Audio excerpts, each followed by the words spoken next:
Jews got together on the basis of being Jews. The Irish got together on the basis of being Irish. Now, what basis you and I are going to get together on?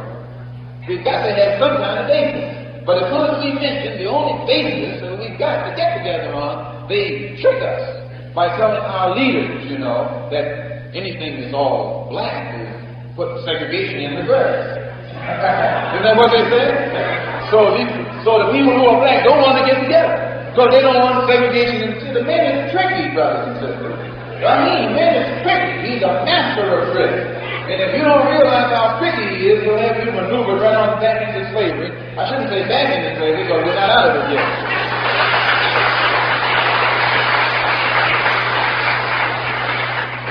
He's a trap that he creates. If you speak in an angry way about what has happened to our people and what is happening to our people, what does he call it? Emotionalism. Pick up on it. Here's a man who's got a rope around his neck. Well, he's screaming, If the cracker that's putting the rope around his neck accuses him of being emotional. This is you're supposed to have the rope around your neck and holler politely, You're supposed to watch tradition, not shout and wake other people up. This is how you're supposed to holler. You're supposed to be respectable and responsible when you holler against what they're doing to you. And you got a lot of black programs who fall for that. They say, no, you can't do it like that. You got to be responsible. You got to be respectful. And you will always be a slave. As long as you're trying to be responsible and respectable in the eyesight of your master, you'll remain a slave. Now, when you're in the eyesight of your master, you got to let him know you're irresponsible. And you will blow his irresponsible head.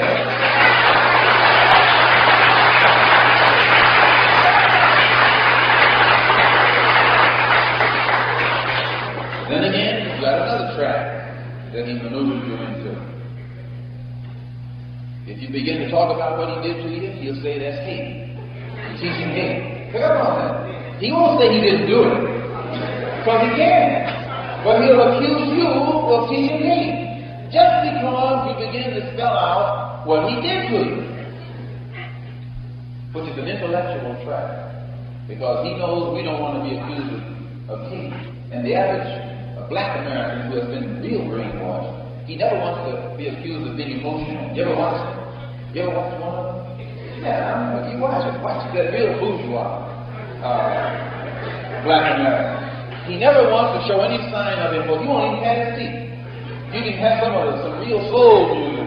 He'll sit there, like it doesn't move him. I watch him, I study him. And the reason he's trying to pretend like it doesn't move him, he knows it doesn't move him. And if it doesn't move him, so they can't be it. They got no soul. and he's got to pretend he has none. Just to make it with them. This is a shame. Really. And then you go a step farther, they get you again on this violence. They have another trap wherein they make it look criminal if any of us, again, who has a rope around his neck, or one is being put around his neck, if you do anything to stop the man from putting that rope around your neck, that's violence. And again, this bourgeois Negro who's trying to be polite and respectable and all, he never wants to be identified with violence. So he lets them do anything to him. And he sits there submitting to it non-violently, just so he can keep his image of responsibility. He dies with a responsible image. He dies with a polite image. But he dies. The man who's irresponsible and impolite, he keeps his life. But that responsible Negro, he'll die every day.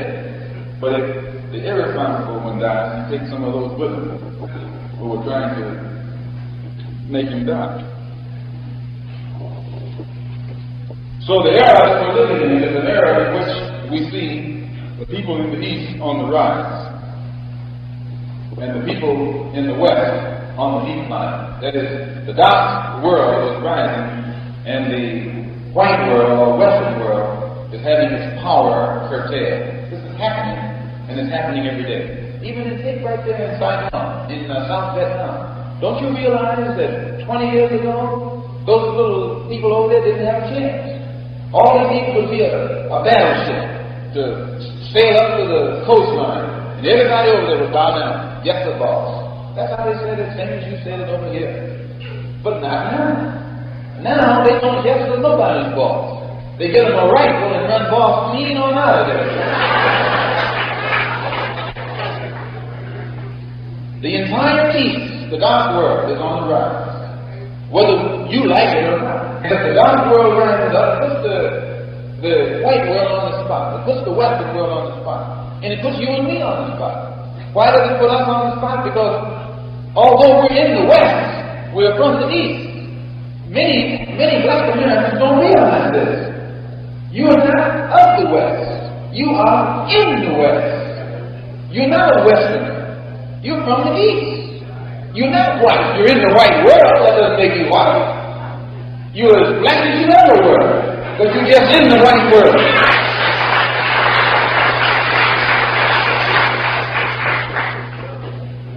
And next month they'll come up to show you another trick. They'll come at you and me next month with this Negro History Week, they call it. And during this week comes around once every year. And during this 1 week, they drowned us with propaganda about Negro history in Georgia and Mississippi and Alabama. Never do they take us back across the water back home. They take us down home, but they never give us the history of back home.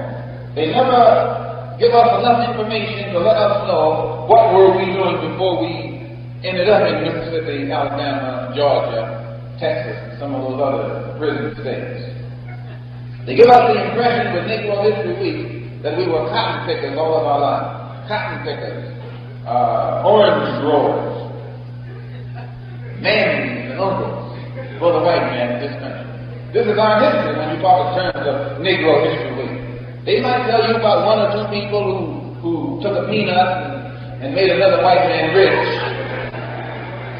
George Washington Carver, he was a scientist, but he died broke. He made Ford rich. So he wasn't doing anything for himself and his people. He got a good name for us, but what did we get out of it? Nothing.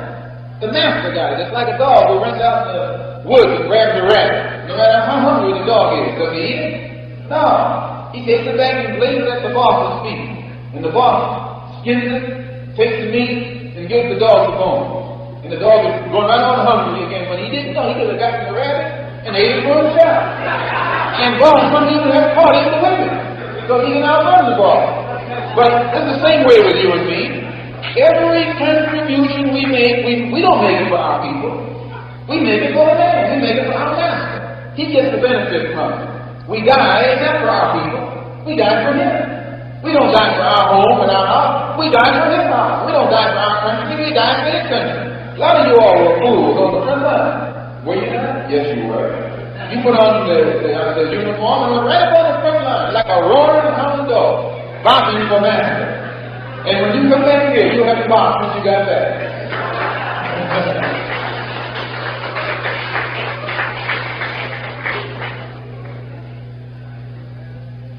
So Negro History Week reminds us of this.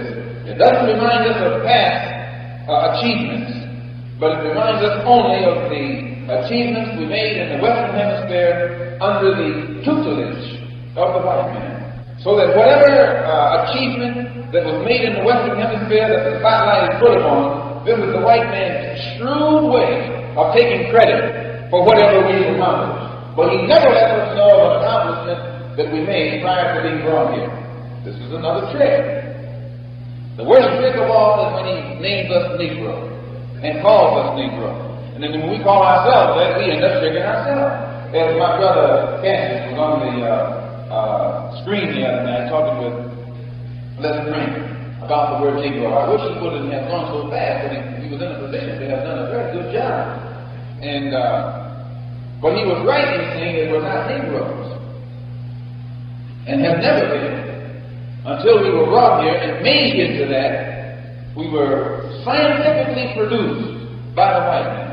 And whenever you see somebody who calls himself a Negro, he's a product of Western civilization, not only Western civilization, but Western crime, the Negroes, as he is called, or calls himself, in the West, is the best evidence that can be used against Western civilization today.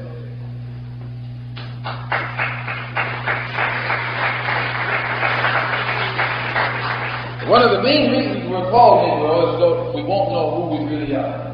And when you call yourself that, you don't know who you really are. You don't know what you are, you don't know where you came from.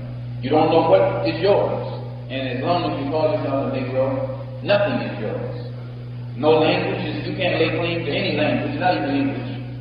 You mess it up.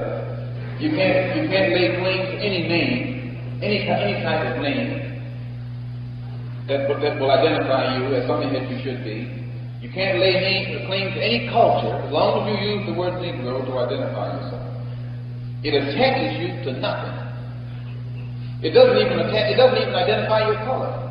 If you talk about one of them, they call themselves white, don't they? Or they might call someone else Puerto Rican to identify them. Mind you how they do this. When they call him a Puerto Rican, they're giving him a better name. Because there is a place called Puerto Rico. You know, they at least let you know where he came from. So they'll say, whites, Puerto Ricans, and Negroes. Pick up on that. That's a drag, brother. White is legitimate. It means that's what color they are. Puerto Rican tells you that there's something else, came somewhere else that they're here now. Negro doesn't tell you anything. I mean nothing. Absolutely nothing. What do you identify with? Tell me. Nothing. What do you attach it to? What do you attach to it? Nothing. It's completely in the middle of nowhere. And when you call yourself that, that's where you are, right in the middle of nowhere. It doesn't give you a language, because there's no such thing as a Negro language. It doesn't give you a country, because there's no such thing as a Negro country. It doesn't give you a culture. There's no such thing as Negro culture. It doesn't exist. The land doesn't exist. The culture doesn't exist. The language doesn't exist. And the man doesn't exist. They take you out of existence by calling you a Negro. And you can walk around in front of them all day long from then on, and they act like you don't even see you. Because you made yourself non-existent. It's a person who has no history. And by having no history, he has no culture. Just as a tree without roots is dead, a people without history or cultural roots also become a dead people. And when you look at us, those of us who are called Negro, we're called that because we're like a dead people. We have nothing to identify ourselves as part of the human family. You know, you take a tree, you can tell what kind of tree it is by looking at the leaves. If the leaves are gone, you can look at the bark and tell what kind it is. But when you find a tree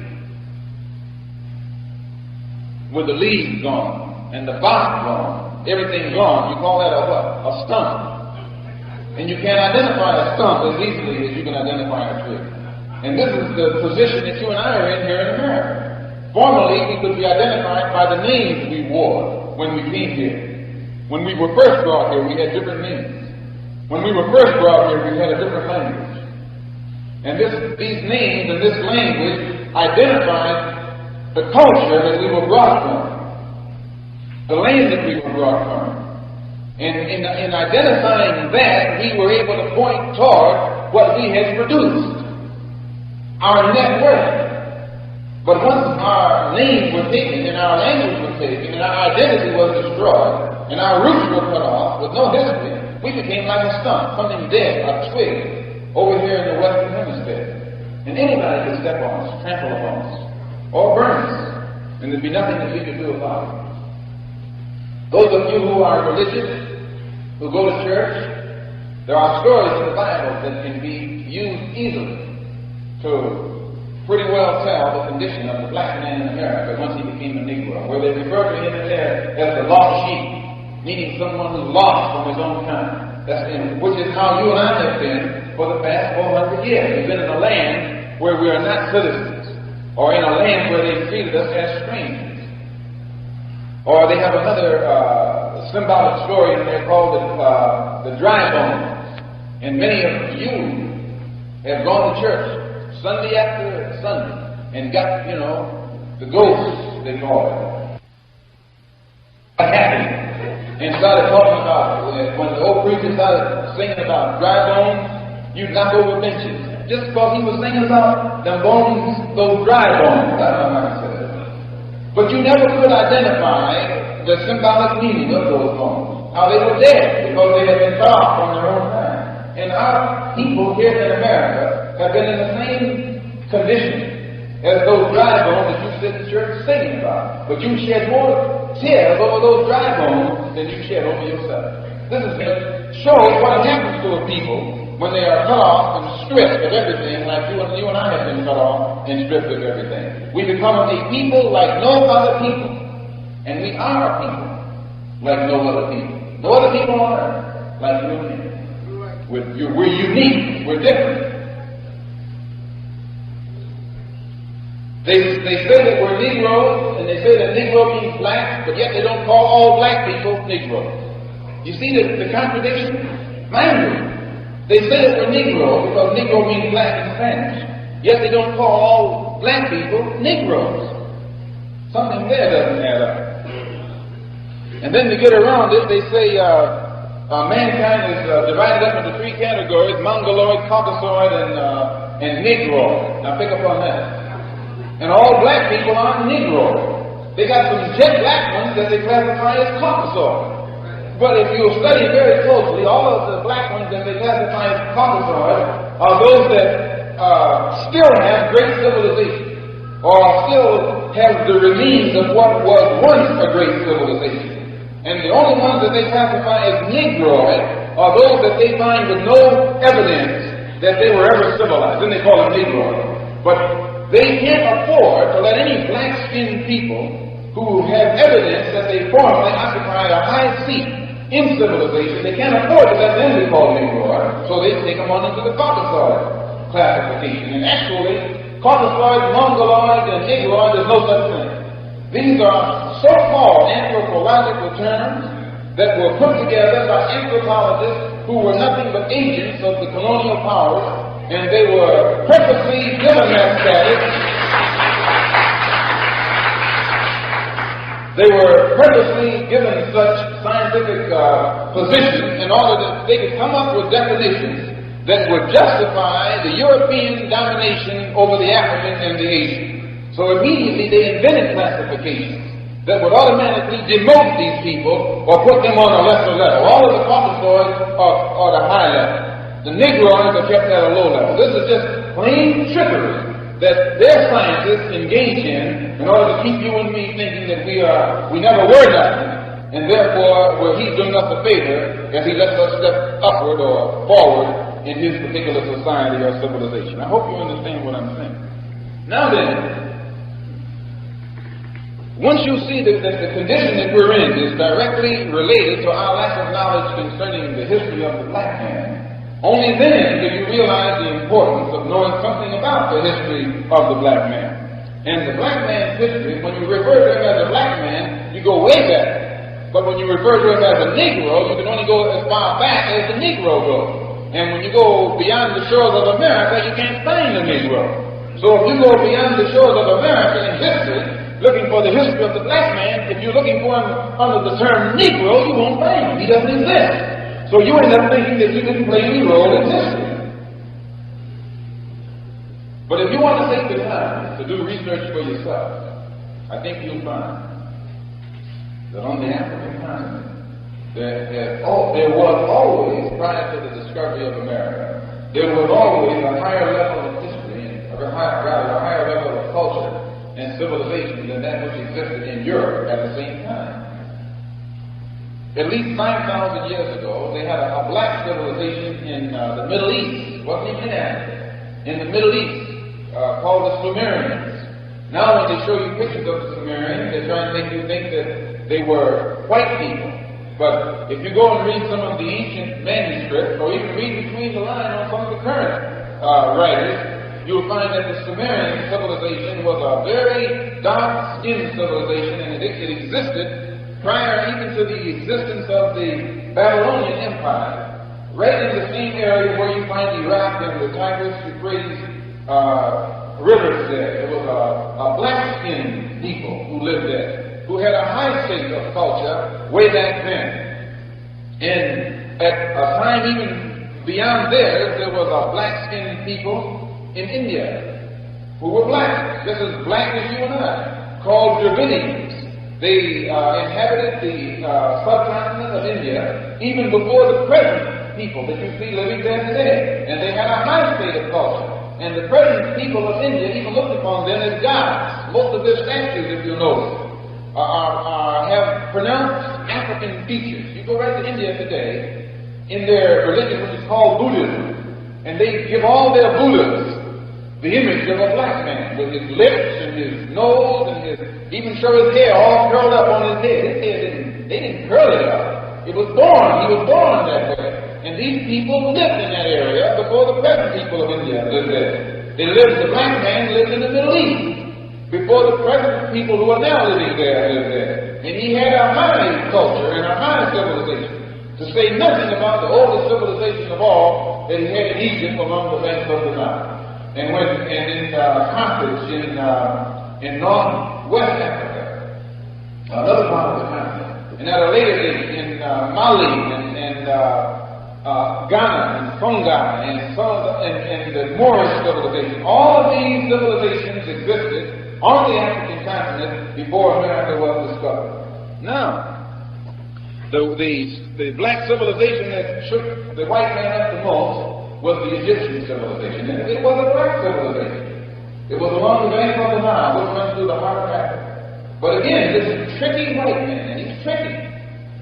And mind you again when I say this, it's not a racist thing. Some of them might be tricky, but all of white men are tricky. And his civilization shows his trickiness. This tricky white man that was able to take the Egyptian civilization, write books about it, put pictures in those books, make movies for television and the theater. So skillfully done until he had even convinced other white people that the ancient Egyptians were white people themselves. They were Africans. They were from Africa as you and I. And he even gave the clue away when he made his movie King Solomon's Mines. And he showed the Watusis, with their black cells. And he outright admitted in there that they looked like the ancient pharaohs of ancient Egypt.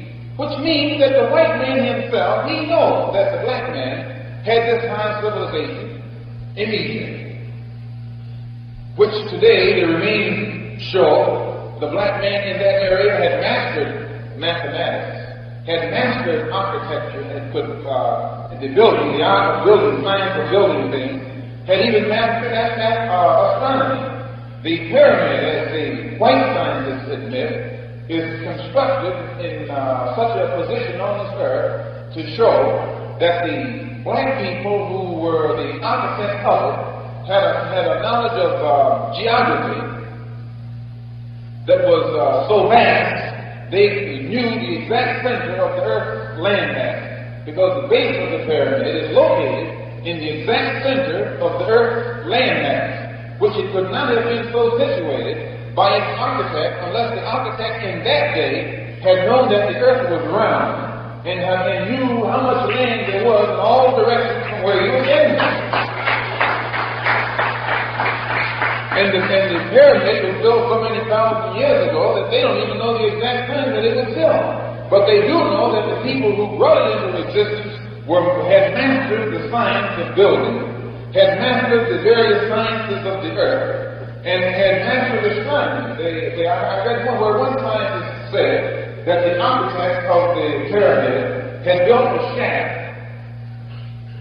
that went outward from the center of the pyramid, where in the place where it marked in the sky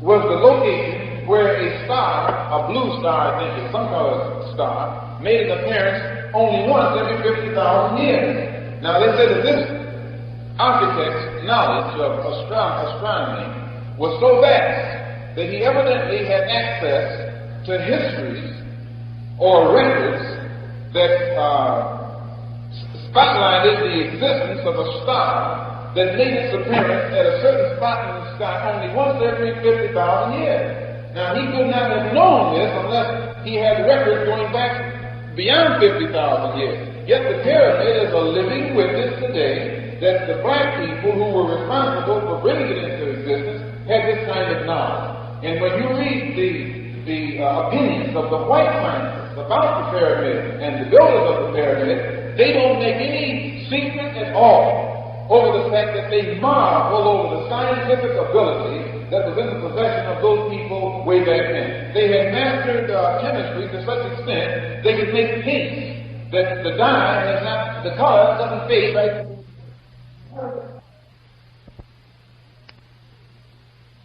We pointed out that one of the first slave ships to come here was founded by an Englishman named John Hawkins. And John Hawkins' ship was called Jesus, the good ship Jesus. And this is the boat that was used. It's in history. They used Jesus to bring them here. And been using him to keep you here too.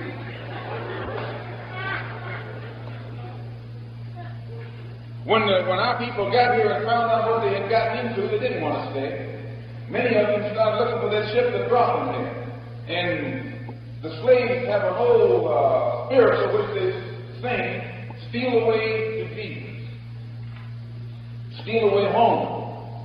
And you think that they were talking about some man that got hung on the cross 2,000 years ago. Whereas they were talking about a ship. They wanted to steal away and get on board that ship that was named Jesus, so that they could go back home on the mother continent, the African continent, where they had been tricked and brought from.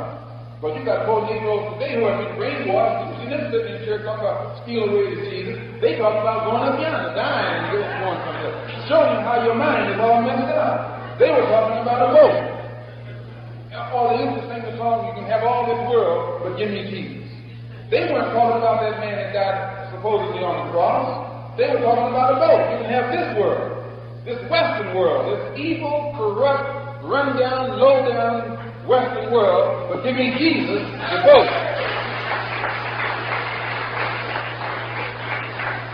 But give me the ship, Jesus, so I can go back home where I'll be among my own kind.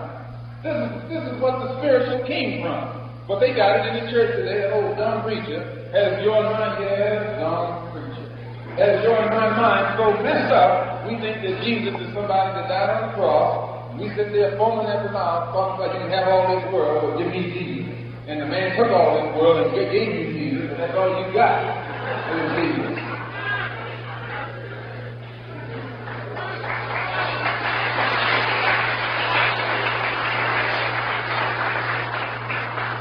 There were three people involved in the crime that was committed against us. The slave trader, the slave master, but a third one that they don't tell you anything about, the slave master. You read about the slave trader, and you read about the slave master. In fact, you know the slave master. He's still in his hands. But you never read the history. In history, the part played by the slave maker. You can't make a wise man a slave. You can't make a warrior a slave. When you and I came here, or rather when we were brought here from a society that was highly civilized.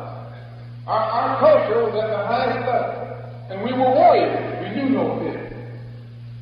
How could they make us slaves? They had to do the same thing to us that was done that you do to a horse. When you take a horse out of the wild, you don't just jump on him and ride him, or put a bit in his mouth and use him to plow with. No. You got to break him in first. Once you break him in, then you can ride him.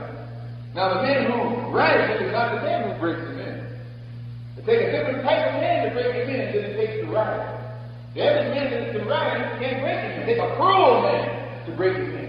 A mean man. A heartless man. A man with no feeling. And this is why they took the role of the slave maker out of history. It was so criminal that they don't even dare to write about it, to tell what was done to you and me to break us in and break us down to the level that we're on today. Because when you find the role that slave maker played, I'm telling you, you find it hard to forget and forgive. You find it hard. I can't forgive the slave trader nor the slave master. You know I can't forgive the slave maker.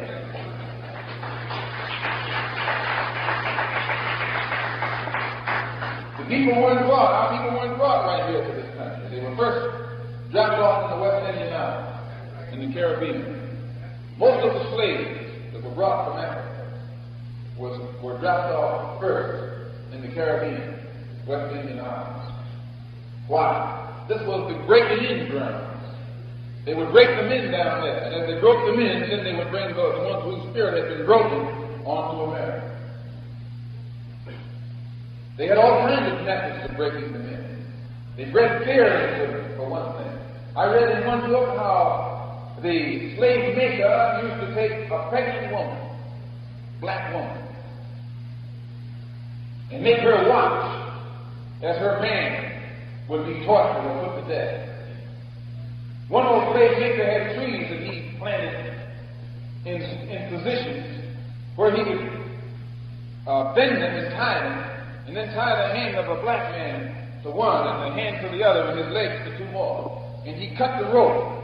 And when he cut the rope, that tree would snap up and pull the arm of the black man right out of his side. Pull him up into 4 different parts. I'll show you books where you can read it. They write about it. And they make the pregnant black women stand there and watch as they did it, so that all this grief and fear that they felt would go right into that baby, that black baby that was yet to be born. It would be born afraid, born with fear in it. And you got it in you right now. Right now, you still got it. When you get in front of that blue-eyed thing, you start to itching, don't you? And you don't know why. It was bred into you. But when you find out how they did it, you can get it out of it and put it right back in there. Now, I'm not talking racism. I'm not talking please. You can get it out of it and put it right back in there. Now, I'm not talking racism. I'm not talking please.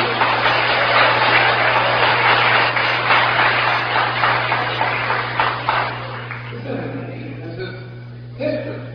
We're dealing with just a little bit of history tonight. You only got a few minutes left. I'm trying to go fast. I'm kind of tired, so I can't go too fast, so you have to excuse me.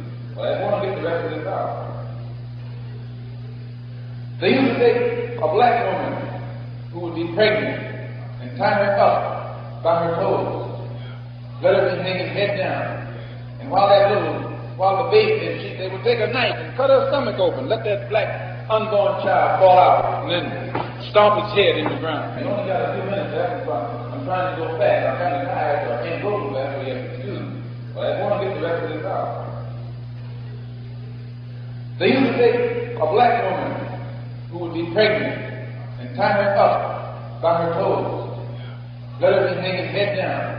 And while the baby, they would take a knife and cut her stomach open, let that black unborn child fall out, and then stomp its head in the ground.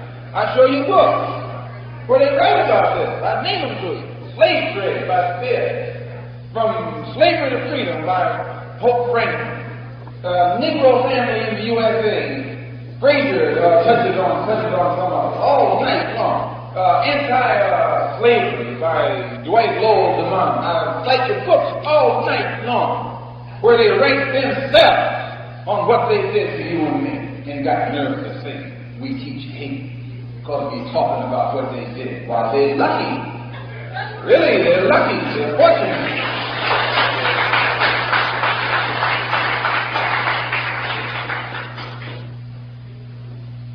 Slaves used to sing that song about, my Lord gonna move this wicked earth and raise up a righteous nation that would obey.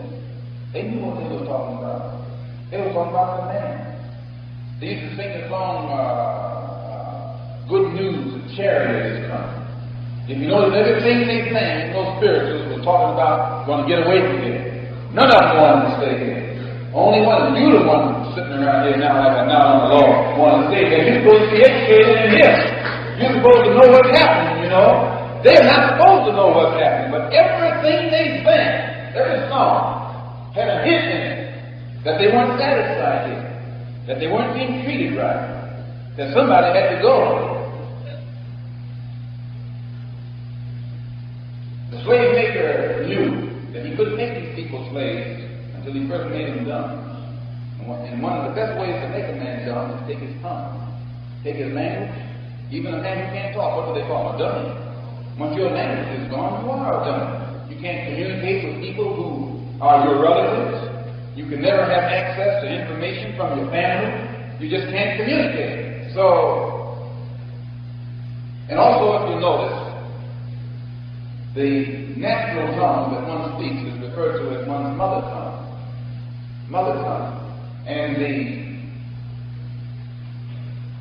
natural intelligence that a person has before he goes to school is called mother wit.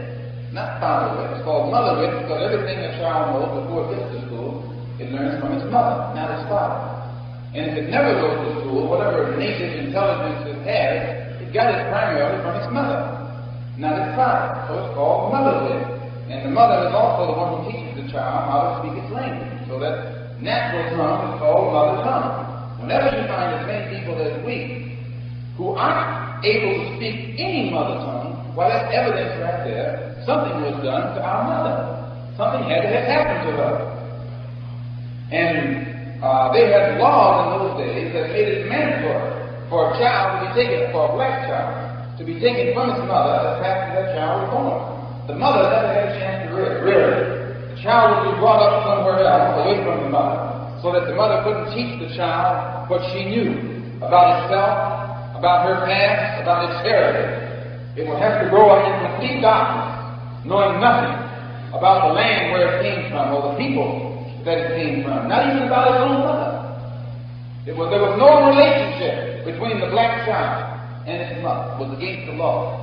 And if the master would ever find any of those children who had any knowledge of its mother tongue, that child was put to death. They had to stamp out the language. They did it scientifically. They found any one of them that could speak it off on its head, or they would put it to death. They would kill it in front of the other, in front of the mother, if necessary. This is history. This is how they took your language. You didn't lose it. It didn't evaporate. They took it with a scientific process because they knew they had to take it to make you dumb, or into the dummy that you and I now are. I read in some books where it said that some of the slave mothers would try and be tricky in order to teach their child, who'd be off in another field somewhere. They themselves would be praying, and they'd pray in a loud voice and in their own language. And the child in the distant field would hear his mother's voice, and he'd learn how to pray the same way. And in learning how to pray, he'd pick up on some of the language.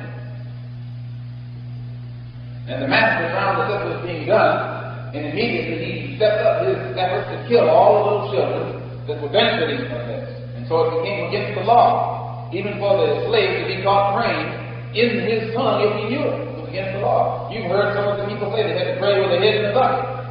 Well, they weren't praying to the Jesus that they're praying to now. Then the white man let you call on that Jesus all day long. In fact, he'll make it possible for you to call on him. But you were calling on somebody else then that he had more fear of. And in your calling on that somebody else in that other language, that caused him a bit of fear, a bit of fright. They used to have to steal away and pray. All those songs that the slaves taught or sang and called spiritual had wrapped up in it some of what was happening to them. And when the child realized it couldn't hear its mother pray anymore, the slaves would then come up with a song, I couldn't hear nobody pray. Or the song, Motherless Child. Sometimes I feel like a motherless child. Father gone, mother gone, motherless child sees a hard time. All of these songs were describing what was happening to us then in the only way the slaves knew how to communicate, in song. They didn't dare say it outright, so they put it in song. They pretended that they were singing about Moses in the land, go down Moses. They weren't talking about Moses and tell old Pharaoh to let my people go. They were trying to talk to each other over the slave master's head. Now you got a hold of the thing and you believing in it for real. You really, I hear you singing go down to Moses, and you still talking about Moses 4,000 years ago. You out of your mind. But those slaves had a whole lot to sense. And everything they sang was designed toward freedom, designed toward going back home, or designed toward getting this big white ink off their back.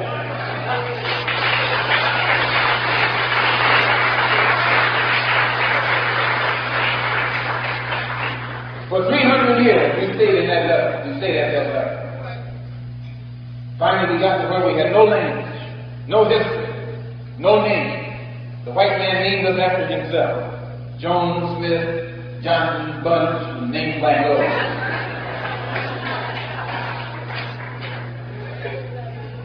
We couldn't speak our own language. We had none. And he then began to teach us that we came from a jungle, where the people had no language. This is the crime that he committed.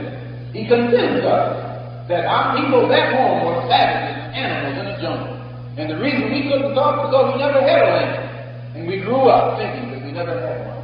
And in the meantime, while he was working on us, his brothers in England, and in France, and in Belgium, and in Spain, and in Italy, and in Germany, was working on the African continent. While he was working on us over here, they were running wild on the African continent, stomping out all signs that ever there was a civilization over there, making slaves out of them over there too. And by working together as partners, the man on the European continent, he in cahoots with this white man on the American continent, succeeded in taking over Africa and Asia and the entire world, while we went to sleep. And then in 1865, he came up with a trick pretending that he was fighting a civil war to set us free, which he wasn't to set us free. He came up with another trick that he was issuing an Emancipation Proclamation to set us free, which it wasn't to set us free. And then he come up also pretending that he was putting some amendments to the Constitution to set us free, which it wasn't to set us free. And then later on he come up with a Supreme Court decision which he said was to give us free access to better education, which it wasn't to do that. And then last year he came up with a bill that he called also to give us more freedom, which it also wasn't to do that. Any man who will know the level of civilization that we started out on and came from, any man who knows the criminal deeds that was done to us by his people to bring us to the level that we've been on for the past 300 years is so deceptive, so deceitful, so criminally deceitful, that it is almost beyond his nature or desire to come up with anything meaningful that will undo what has been done to us over the past 300 years. It is absolutely necessary. Anything that is done for us has to be done by us.